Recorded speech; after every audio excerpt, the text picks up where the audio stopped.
This time on Star Trek Universe, we are discussing Prodigy 103 Starstruck, right after these mystery sponsors tell you about the stuff they want you to buy.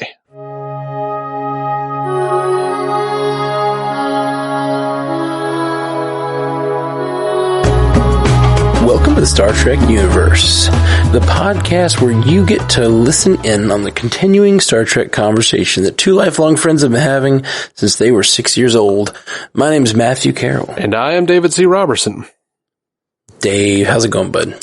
Man, I'm loving Star Trek. I'm telling you that. Me too, buddy. Me too. Let's get right into it because it is late and I've been riding hard this weekend. So I am ready to dive into some Star Trek, and then dive into some covers. I hear you, man. Let's see. So what'd you think of this, your second Prodigy episode? Dude, I dug it, man. Like, if the first two-part episode's purpose was to, get us acquainted with, the unwanted or, the kids on the ship and the diviner and all these bad guys, this episode feels very purposed to acquaint us with, Hollow Janeway and the Protostar ship. And importantly, for people who don't know anything about Star Trek, for kids, presumably, it gets us into the Federation ideals. It introduces us to those things. I loved it so much. And it was perhaps, I think, one of the most graceful exposition dumps I've ever seen. Sure. They definitely created a reason for the exposition dump. I don't know if I'd go with graceful because it's very here is the exposition dump, and here it is. They hang a lantern on it, I guess. So there's that. Yeah. In that respect, it's graceful. There's not a whole lot of other ways to do an exposition dump like that. Yeah, of that magnitude. Yeah, it's just here's holographic Janeway to explain what the hell you're supposed to be, part of. What is the Federation? Yeah. Yeah. Yeah, I got to thinking a lot about this episode. They were talking about this ship. I'm I want to theorize about what the deal with the diviner is. And my thought is now, do you think he was part of the original crew of the Protostar? That hadn't occurred to me, no. I was just thinking about, he knows it exists. Mm-hmm. These other people don't know what the Federation is. All these other people from this part of space. Right. And when Hollow Janeway shows up for the first time, she says, "I'm here to help you navigate back to Federation space," as if that was part of the original Protostar mission. Yeah. Right. Was to just jump out there and then travel back, I guess. Yeah. Which, we've got a Tellarite in the Delta Quadrant who doesn't know what the Federation is, which means that, to me, a gateway or some way of getting to the Delta Quadrant for everyone else is also available. And this, what is his name? Pog? Yeah. Junkum Pog.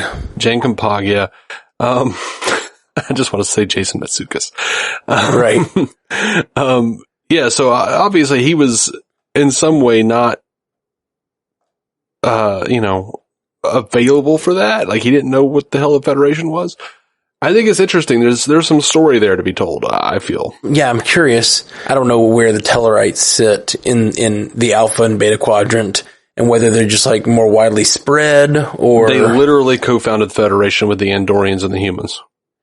Okay, gotcha. Interesting. So you'd think he'd know what the Federation is.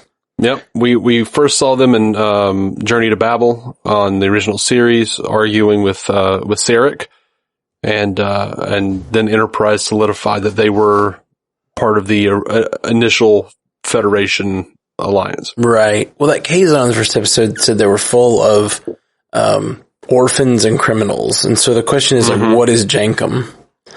Is he a criminal that ended up here? Was he, part of a team of Tellarites that came out here before the Federation's founding? Was he an orphan who never got to learn about the Federation before he was swept up in this whole thing? Yeah, I'm very dubious as to whether there are actual criminals involved here. Sure. Absolutely. Although it would be kind of interesting if, we find out one of them was a criminal, led a criminal lifestyle before this. How old is Jankum? Is he young? Because I know the rest of the crew seems very young. He seems young, but I don't know. They haven't given an actual age. Right.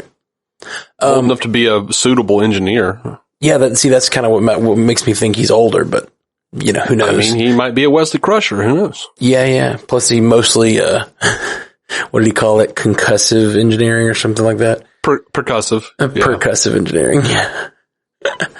Percussive maintenance. That's what it was. Mm-hmm. So, I didn't finish what I was getting at with the diviner, the idea that he might be part of the original crew. Because also he's like, he knows about the protostar. Presumably he knows its mission, maybe. Mm-hmm. And it seems that it may have jumped out here. And between two warp drives, there's an unidentified sphere that does something different. It might be transwarp. That was my first thought. Yeah, transwarp, or who knows? Or some sort of, probably not spore drive, but, you know, could be teleportation though, or could be, you know, creating wormholes, could be doing any number of things that my thinking was could be time travel for that matter. I just have no idea. It could be. And, you know, there was a lot of conjecture based on the diviner's language in the first episode that, you know, they might be from the future, the diviner, that is. Right. Yep. So. Yeah. So, well, we know that this Janeway character is like, you know, one of the most decorated captains in the Federation or whatever. So like, sure, she probably was that by the time she came back from the Delta Quadrant, but like, oh, for sure. I mean, they basically made her admiral right away. I mean, in Nemesis, she was an admiral. Yeah, absolutely.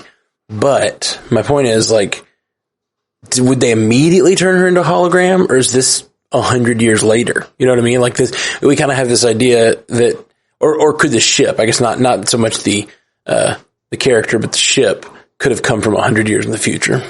They've been rather tight-lipped about it, but they have said that Robert Beltran is coming back as Chakotay, and I don't think he's going to be a hologram. No, I mean, the ship is from 100 years in the future, so like... Oh, well, no, I was just going to... If the diviner, if the diviner's from the future, maybe he came back with his ship. That's a good point, yeah. That's what I'm saying. The protostar being 100 years old doesn't necessarily mean that they can't have... Yeah, okay. Yeah. So like maybe sorry, I just even tied if we're that together in my head without reason. Totally fine. Even if we are in the current timeline, or like the, you know, say we're near Picard, the same timeline as Picard, and we meet Captain Chakotay or whatever. Yeah. Like the diviner and the ship could be from the future. I don't know if I kind of feel like that. I want it to be something more clever than that, because I feel like the future thing is so done, but like it would also be good probably. I think I'd be good with the diviner being from the future, but I don't want Protostar to be from the future. Okay. If that makes any sense. Like, yeah. Both of those things are true. Don't have to be together. Yeah. Like, I think I would rather, like, I don't know, there'd be some, I like elements of time travel, but I don't want it to be like all about time travel. Sure. And yeah, I get that. I think I would rather see, like, I really want to see Federation ships from, you know, around the time of Picard. Not, you know. And the ships they showed in this episode, the little holograms of the ships were all kind of ships we knew, which, so clearly it doesn't seem like they've advanced too much by the time the Protostar exists. And they had some really cool little Easter eggs in there. Like, it basically just looked like an animation cell from the animated series with Spock saluting his Andorian counterpart from the alternate timeline in the animated series. That's really neat that they included that. I like it a lot. Mm-hmm. So frustrated with this episode just because Dahl was being such an idiot. Like, I get it, they're children, or at least they're young, and it's supposed to be him, like, learning a lesson about a little bit of humility and asking for help and da-da-da, but, like, just so dumb. Yeah, he's not terribly bright. I mean, he is, but he's also, like, incredibly egotistical. Exactly. And I liked that Janeway sort of just hung back and let them figure it all out for themselves. Yeah.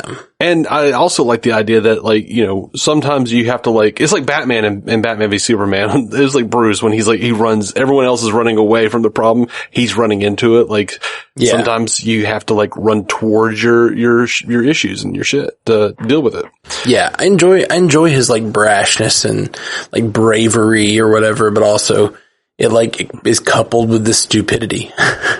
He's just doing very dumb things. Mm-hmm. And, so yeah, I mean, it'll be fun. It'll play out, but I think he'll learn and grow. But, as this episode was mostly frustrating because I'm like, just listen to the freaking computer that's trying to tell you how to get out of the life-threatening situation you've put yourself in against your wishes. But at the same time, I don't necessarily blame him because the one thing Janeway said is, oh, you don't want to go there. And the way he talked to it, he said the Federation is just another name for someone else in charge. And I mean, make no mistake about it, all of these kids, they've been severely abused. For sure. They in no way should trust any authority figure. So the fact that he was like willing to be like, no, screw it, we're going to do the exact opposite of what you say makes total sense. Yeah. It's like that emotional maturity of a kid who has been horribly abused for a long period of time. So it made sense to me on that level. Yeah, that's a great point. These characters are resistant to authority. The only authority, it was like, I guess it would be better if I knew a little more about their lives before. Because this does seem like we're supposed to just believe they're just, all they know is these minds, kind of, you know what I mean? I mean, it does seem that way, at least for some of them, like, you know. Rock, particularly. Oh my God. That was heartbreaking when she said that was the only thing she'd ever eaten. Made me really, really sad. Really, I think I teared up a little bit for Rock there. Oh, I totally did. Yeah. It was well done. I think Rock's character is like one of my favorites so far. Mm-hmm. Super lovable, you know? Yeah. And that was another thing, like, yes, they had the big, like, exposition dump where she's showing the holograms and stuff, but the food replicator scene was another great little, like, graceful moment of explaining, like, we don't use traditional currency, right, in the Federation, so you can have the food for free. And I thought they did a really good job with, like, you know, Jankum, Pog kind of feel like looking a little sad and saying he didn't really have any credits or anything. Like, right. Yeah. Like I thought they did a really good job with that. So yeah, it seems to me Jankum at least has some knowledge of the outside world because he knows how money works. He's an engineer. Like Jankum seems like he has a past at least. Mm-hmm. So yeah, it does make me wonder if maybe he'll turn out to be one of the criminals. Which I still don't think he'll be like a bad guy, but I just think maybe there'll be something interesting there for his past. There's a great line in Stargirl in this season. There's a character named Shade says, there's the difference between bad guys and evil men, you know, like, and it offered a lot of shade to his character. Mm-hmm. Yeah. Man. Mm-hmm. Not to get off on another thing, but I can't even explain the concept of the show without ruining it. I watched a show called Black Mass this week that we're going to be podcasting about. Okay. And it's just got me, like, it's really in my brain right now. But yeah, it deals with a lot of that, like, what is bad, what is good, what is evil. Mm-hmm. Any relation to the story of Whitey Bulger? No. Okay, because there was a movie called Black Mass with Johnny Depp as wait, did I say Black Mass? Sorry. Yeah. It was Midnight Mass. My bad. Oh, Midnight Mass. Okay. Midnight Mass. Yeah, that was a fantastic movie, by the way. I've heard that's really good. I've been wanting to check it out. I just haven't had a chance. Yeah, it's good. I will absolutely check it out. Midnight Mass. If you like horror, especially if you like horror and you have a lot of like sort of a religious upbringing, yeah, it's interesting. Yeah, I'll tell you about it off cast, but I don't want to spoil it because I don't think I don't know, maybe you'd watch it. I might. You're just so busy, but there's like a major spoiler that happened. That like one, you can't even really talk about what the show is really about without talking about this big spoiler. Look, so I saw the trailer. I saw the trailer for that. I thought it looked all right. But we're not big horror fans over here. Yeah. But if you're, you're kind of hinting at some stuff, and I might actually give it a shot. I can't promise. I am super. I really enjoyed it, and it's not deep horror. It's more about like people and their relationships than anything else. But like, it definitely I just don't like hack 'em ups. It's not a hack 'em up. Definitely not a hack 'em up. I mean, there's a few moments here and there. There's like honestly, there's actually, and I guess trigger warning for those of you who can't handle, animal pain. There's one scene where an animal gets hurt and it like I almost turned it off because it was so sort of realistic. And I was just like, no, I can't. Okay. But other than that, there's actually a lot of moments where animals get hurt in the early parts of the season, but most of it was like they just found a dead cat or whatever. But there's one scene where you watch an animal die, and I was just like, no. It was rough. Well, I did make it through the leftovers, so. Oh yeah. But it's good. It's good show. Good show. Pretty serious though. Anyway, back to talking about the children's show, not the bloody horror related show. I think it's another good episode of Prodigy though. I liked it. I do like the fact that they're introducing the ship and the Federation. I love the way they're using the show as like a way of just like, this episode particularly is like, this is what Star Trek is. Yeah. It's like you solve problems on a ship using these tools. Yeah, but I don't feel like it is ever talking down to the audience. So it doesn't like, I know you keep saying it's a children's show and I know that's who it's aimed at, but it feels very inclusive for everyone. Oh, I completely agree. I don't mean it as an insult to call it a children's show, but it is a children's show, like clearly. I don't think that there's like, I don't think that's an insult though, and I don't think that means like you can't enjoy it as an adult either. Like, yeah, but it's just got a target of being a kids show. Like they're clearly targeting kids who've never heard of Star Trek. Like, and if you look at the Prodigy page on CBS, the two extras they have, like the trailers for Prodigy and stuff like that. But then the interview extras they have are two children, I guess the two people who play the main characters or whatever, a male and a female child. And it says, what is Star Trek? Like, that's like them explaining what is Star Trek to other children. Like, that's literally like that's what this show is aimed at doing. This is, Paramount being like, we see that our new shows, Discovery, Picard, all these shows are not bringing in that demographic, that very important to the future of Star Trek demographic of children. And they're like, well, we better do something about that. And they made this show. And I think like, it's great though. Like I'm not saying it in an insulting way. Like I think that's their goal, but I think like they're doing a really good job of making it accessible for me. Cause I'm really glad I'm not sitting through a show that I'm just like, why do I have to watch this show to podcast about it? Cause it's like, it's Star Trek. So I guess I'll watch it. I don't know if you noticed, but like they answered a question that a bunch of old angry Trekkies have been asking. Oh yeah. What's that? How should we expect these, like, whatever it is, 4 or 5 kids to, like, maintain an entire starship? But the Janeway hologram explains that she does, like, maintain the ship's lower level functions. Yeah, exactly. They make the decisions. And it seems though, if you're going to have especially a training ship of some sort, it seems you'd also want it to, like, override them when they make decisions that are going to kill them. You know what I mean? Like, yes, lower functions, great. Run the whole ship or whatever. But it also, like, that is true. That is true that they tried to answer that question.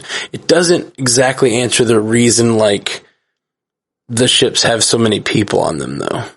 I mean, it does because, you can have like a few, just like on Voyager, you can have a few doctors, and generally you would have, 2 or 3 doctors with a primary chief medical officer. But it's nice to have that EMH in case you don't have any of that. Shit happens in the black, man. Sure.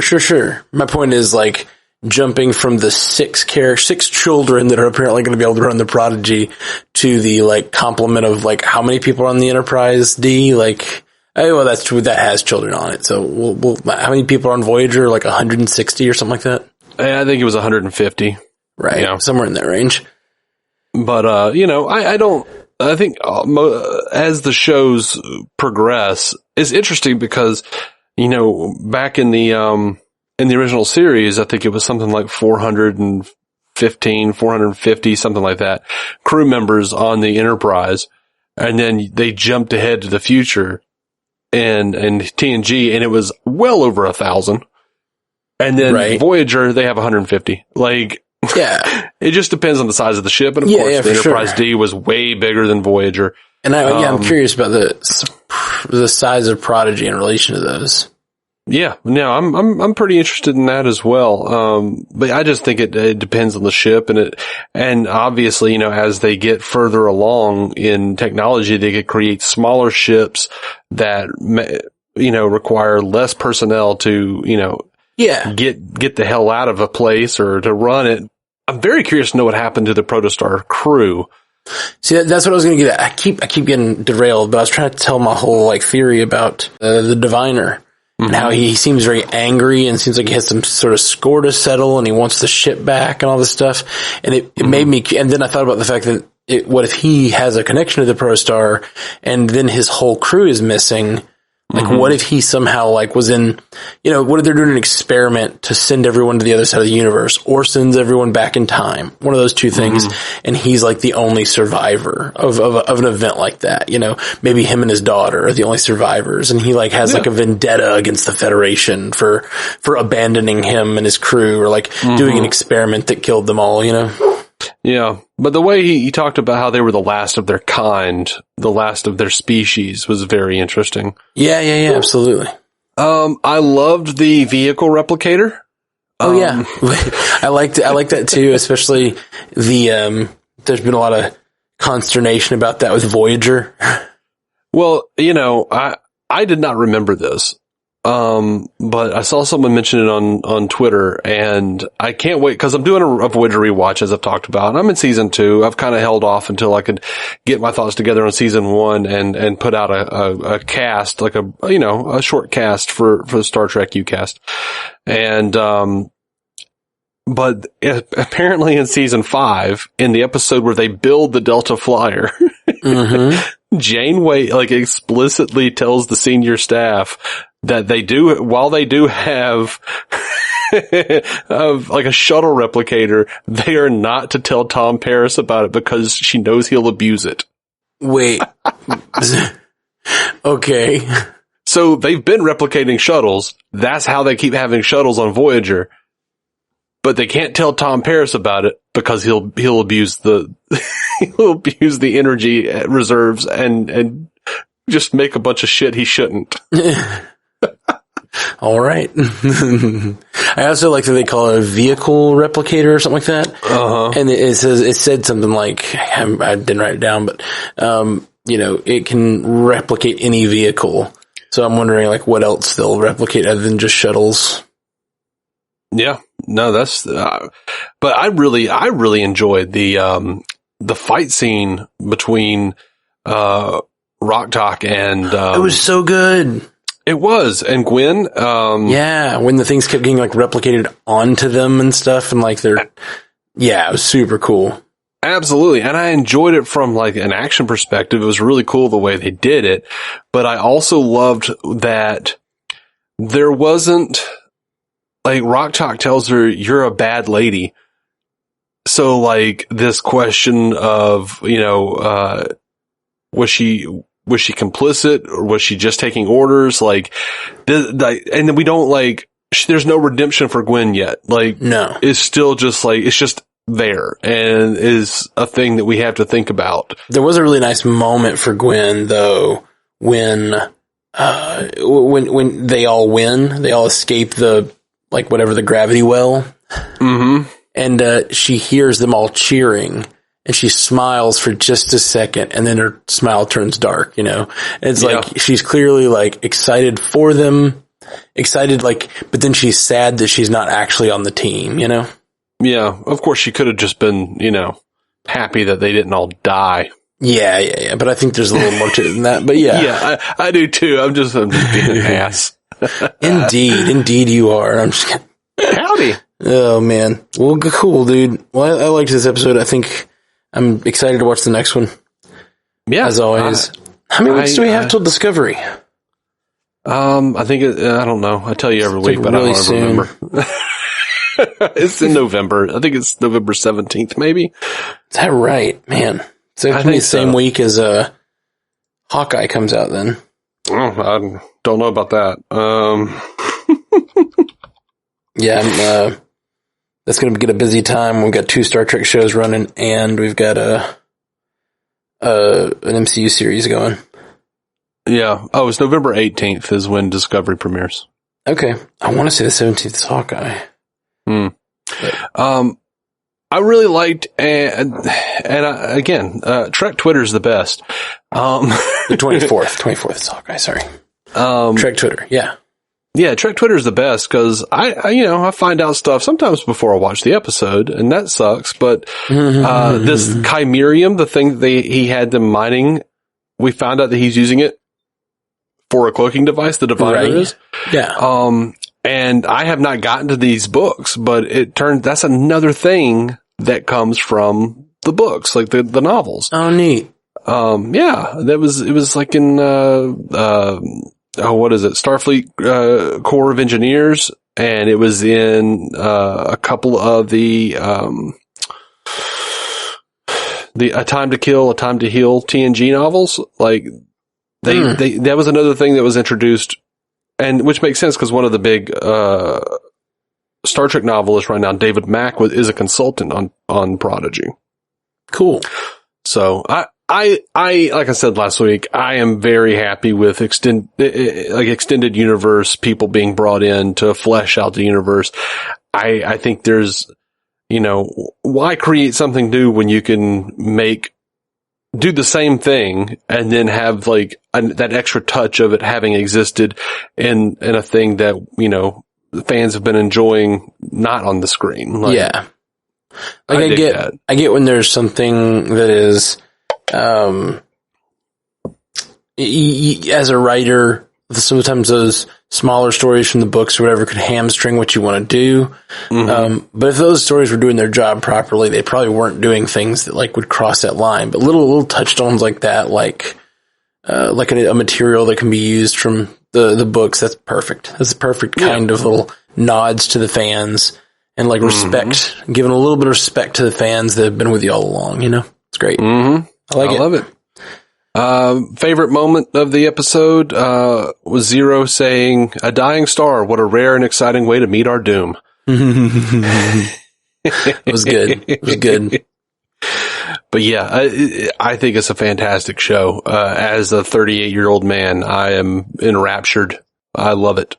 I think it's fantastic. Dude, I'm right there with you. I really liked the line, Dahl is in the captain's quarters and he's acting like who would need this kind of quarters? Like he wasn't just like, enjoying it. And Zero says, "I can still read your mind." And then he slams the door and yells through, "How about now?"